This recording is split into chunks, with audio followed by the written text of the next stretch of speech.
Welcome back, I'm Tyson. I spent way too long doing some research on the new Spider-Man. Brand new day trailer audio. Here's the thing. Sony's marketing team can't stop leaks, but at this point I don't think they want to. Ever since 2021, Marvel and Sony have been leaning into the leak culture. It's part of the show now. So when the full audio for the second trailer, 2 minutes and 33 seconds, leaked all over social media, I wasn't surprised. It's clear, it's the whole thing. And no, we won't play it here. Copyright is real, but I have the full transcript. Let's walk through it. But first, a quick spoiler warning. AI keeps getting better, but this audio really hard to fake. Still, if you don't want the trailer spoiled, now's the time to go. Okay, here we go. The audio starts with Peter Parker saying, "My name is Peter Parker," big fight sounds, music. Then, "But I'm also Spider-Man." Then Ned in the background says, "God, that's so cool." You hear what sounds like Instagram reels. Ned and MJ are talking about MIT. Final semester.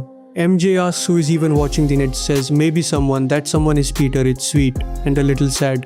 Then a weird jump. Spider-Man asks Dr. Banner, "You found a way to suppress mutating DNA, right?" Banner says, "If you see me with this off, run." Then he yells.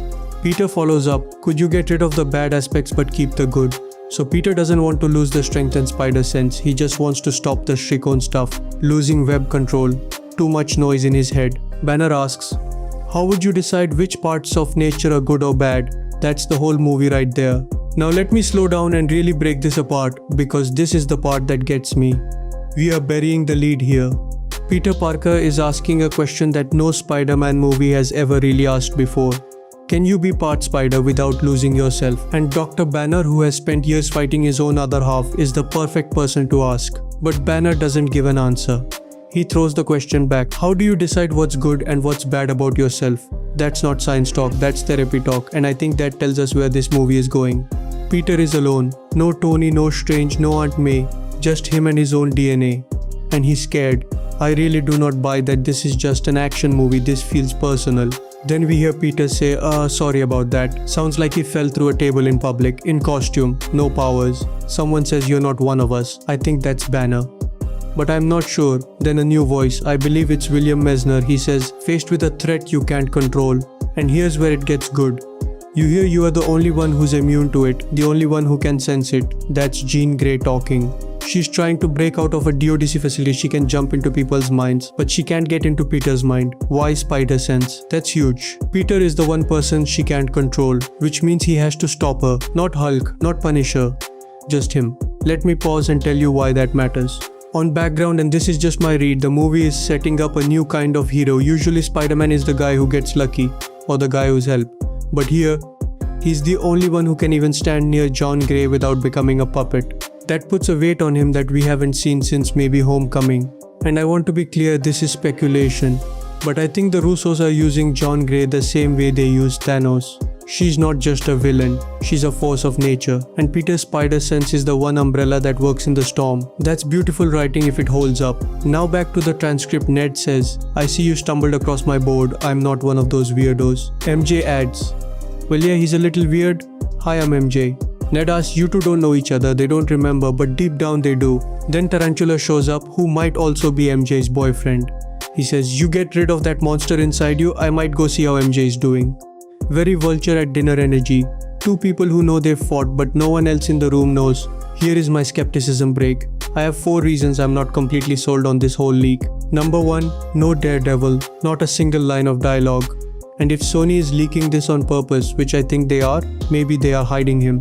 I hope so. I want that surprise. Number 2, we didn't hear anything about the symbiote. No black suit tease. Nothing. That feels weird given all the rumors. Number 3, some of the voice matching is fuzzy.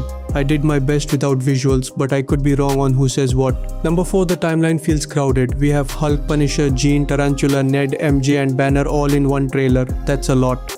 And I'm just a little skeptical when I hear that many characters in 2.5 minutes. It might work, or it might feel like a checklist. But here's what makes me think it's real. One detail nobody is talking about. The line, "I miss you, May," comes right after Jean tells him to remember his responsibility. That's not random, that's the movie's thesis. Jean is quoting Uncle Ben without knowing it. And Peter's response isn't a speech. It's just grief. That's too specific to be fake. If someone made this up, They would have added a big action line there. Instead, they added silence. That's a filmmaker's choice, not a fan's. Then Banner yells, Hulk transformation under Jean's control. Peter says, I didn't know you could get that big. Then a quiet moment. Peter tells MJ, you're in danger, you just have to trust me. Punisher shows up. Jean says, this whole thing could get really scary. Then Jean speaks directly to Peter, I want you to remember your responsibility. Never forget that no matter how powerful you become. And then everything stops. Peter says, I miss you, May. Music swells back in. Peter jokes at the end, I'm not in high school anymore, you stretch, I'm a big stretcher. Okay, real talk. I spent way too long trying to figure out if that last joke lands. And I think it does. Because Peter is deflecting. He's been through something huge. He just admitted he misses his dead aunt. And then he makes a dumb stretching joke. That's exactly what a scared kid would do. And that's what makes me hopeful about this movie. It's not trying to make Spider-Man cool, it's trying to make him real. So what does all this mean? Let me stack what I think is confirmed. Tier 1 on record quotes, we don't have any. But Tier 2 reported, Variety hasn't confirmed this leak. But Tier 3, Scooper track record, the audio matches what a few reliable scoopers described last week. Tier 4 leaked? Yes, this is a direct audio leak. Tier 5, speculation. The meaning behind the lines is my guess, so take it with a big grain of salt. But I think the big takeaway is this. Spider-Sense might be the only thing stopping Jean Grey. That's a big deal, it forces them to talk, to work together. She can't just crush him, she has to respect him. I also love this version of Jean gritty, desperate. Trying to break out of a facility, it makes her more interesting. When we see her again in X-Men, we will know what she's willing to do. And Hulk? Professor Hulk might be gone. We might get Savage Hulk back. The Russos could finally redeem him. That would make a lot of people very happy. You may be asking, wait Tyson, are you excited? And the answer is yes. But I'm also nervous, cause leaks like this build hype. And hype can kill a movie if it doesn't deliver. Look, I want this franchise to succeed. But I remember when people thought No Way Home would have Tobey and Andrew, and it did. But I also remember when people thought Multiverse of Madness would have Tom Cruise as Iron Man. That didn't happen. So I'm hopeful but careful. Now let's talk about what's missing. No Daredevil, that's the biggest hole. And I want to be clear, this is speculation. I think Sony is holding him back. They know that if they show Daredevil in a trailer, that's all anyone will talk about. So maybe they are saving him for the theater. That would be smart. Don't be surprised if the movie comes out and Matt Murdock is just there, no warning. That would feel like old school Marvel, I miss that. Also missing any reference to Venom. Not even a hint.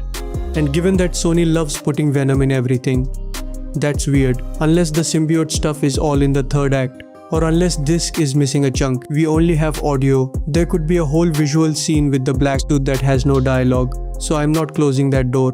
We know the second trailer drops in less than 2 weeks. Sony is getting 2 full news cycles out of one asset. Smart. But here's what I keep coming back to. If Jean Grey can't control Peter because of his spider sense, what happens when she tries anyway? Does his head just explode? Does he pass out? Or does he learn to push back? Before I go, let me know what you think in the comments. My name is Tyson. I'll see you in the next one.